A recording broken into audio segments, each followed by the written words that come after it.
Welcome to the Kanban University Fellow Program. I'm Todd Little, Chairman of Kanban University, and today I have the privilege of introducing Wolfgang Wiedenroth. Wolfgang, congratulations. Hello, Todd. Congratulations on being named a Kanban University Fellow. Would you like to spend a little bit of time and introduce yourself?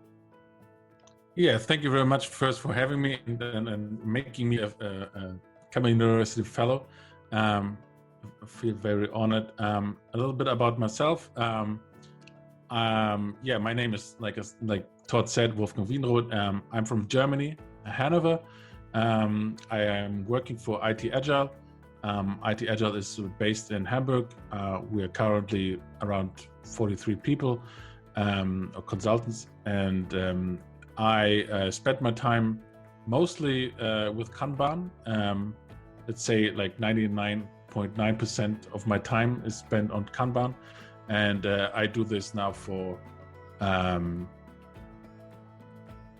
little bit over 8 years now at it-agile, and some couple more years before that.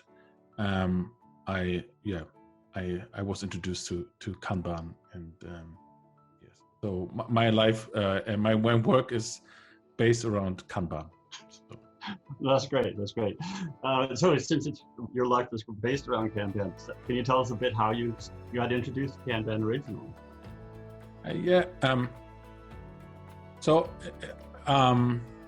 I think it was my hunt for knowledge. So I was introduced to Scrum and Agile and all these the different methods, and some on my while scanning through the internet and reading Twitter and all that stuff, I found an article. I think it was in 2008. If not, then 2009. That I found an article by Corey Lattice, who worked with David J. Anderson, I think at Corbis, and he wrote an article called Scrumban, and that was the first time I was introduced into something like Kanban practices and flow thinking and stuff, and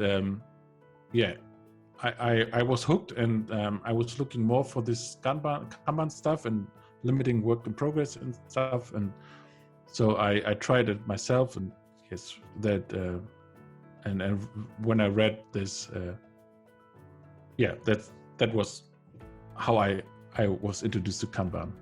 I found it because of Corey Lattice's Scrumban article, which I didn't understand in the beginning. So I was totally confused by it, by limiting stuff and all that. I didn't know what to make of that. Oh, that's great. So you've been for a while. In your experience, how have you seen Kanban and the Kanban community evolve over the past 10 years? This being our 10th year anniversary of Kanban University. So I think I was thinking about that. I think the whole day now, how that changed, and to describe it best. I think the community changed from in the beginning it was. A bunch of people seeking knowledge, how to find a good way to improve work and or the world of work, and how we can do that with Kanban.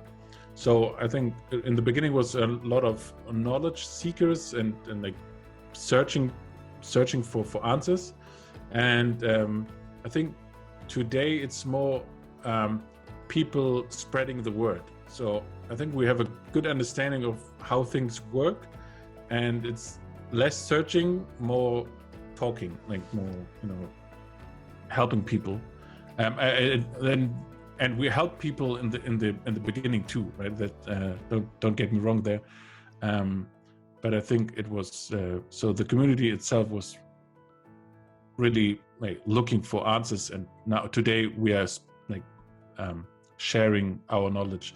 And spreading what we found in the last couple of years. So. Okay, that's excellent. So as a charter member, you've been around since the beginning of Kanban University and worked key in developing the German market, particularly by your involvement in the Lean Kanban Central Europe conference. Why do you think the German market has been so receptive to Kanban? And also tell us a little bit about your favorite Lean Kanban Europe story. Yeah, why was it so receptive to Kanban? I really don't know. So compared to other countries where we see that Kanban is like, people using it and like it, like Germany seems to be like an outlier of why they use it. I think we had a pretty strong agile market already, where there were lots of people like learning new things and trying them. So I think it was actually the community we already had in Germany, based around agile, and especially of course Scrum, where people were already very knowledgeable, I think, about stuff, and then of course I think,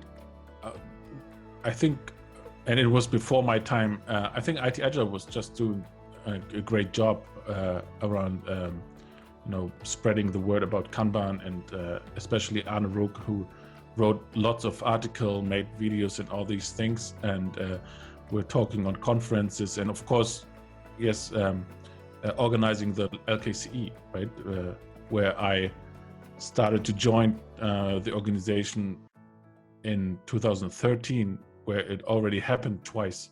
So in 2011 we started, or the LKCE started, and in 2012 I was there as an attendee in Vienna. So there was already like people doing a lot of stuff, and I think the LKCE helped a lot to introduce Kanban to the market. And yeah, my favorite story,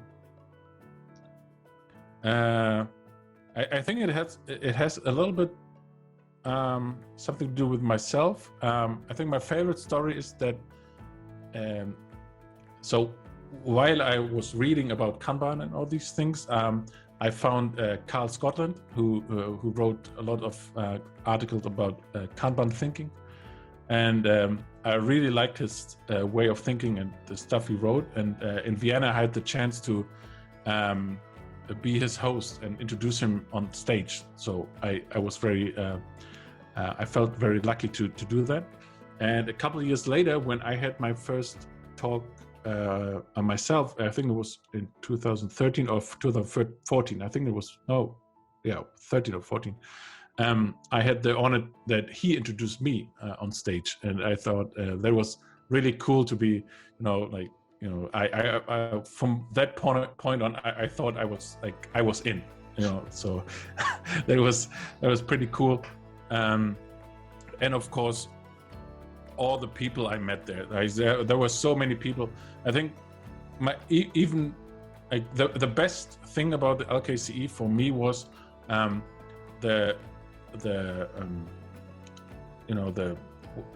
what people gave back to us. In 1 year we decided that we will sell early bird tickets for the next year 1 week after the last conference, and there were really people ordering, like registering for the conference 1 week after the conference was we closed the door, and 1 week later people were already buying tickets for the next year. And we didn't have anything. There wasn't anything. We weren't sure where it would happen. We weren't sure if it would be in Hamburg or in Munich or in Vienna or wherever. People was just ordering tickets because they thought it was just a great conference. And I think that's these giving back to the people, and like seeing that people are giving back to us, and that's my favorite story, I think, about LKCE. Awesome. Yeah. Thank you. What are you doing with Kanban now? Yeah, well, I'm still working on Kanban with people like David and other people in the community, and I'm still working with Kanban. I think it's still my thing. Whenever there's something about Kanban, I'm asked if I can help. I'm still talking about Kanban. I'm still sharing things about Kanban. I'm not writing it as much as I used to, and but I would like to change that. Yeah, I'm still working with Kanban. All my clients I'm working with, I introduce to Kanban and help them with that. And I think maybe I stopped using the word Kanban. So in my thinking, I think it's just less about Kanban, but more about flow and all the Kanban practices of course. Yeah, I'm still using it, and I think it's still my number one method to improve and help companies get better in what they do, no matter where in the company. Yeah. Oh, excellent. And this last thing, what do you value most about the Kanban University community? I think it's the constant, continuous improvement of the stuff we have. All the materials we have. People are working on that without, just because they think it's valuable and they think it's worth their time. It's nothing, they really get paid for or something, but they just do it because they think it's something that's helpful, and of course it helps them too because they live from it.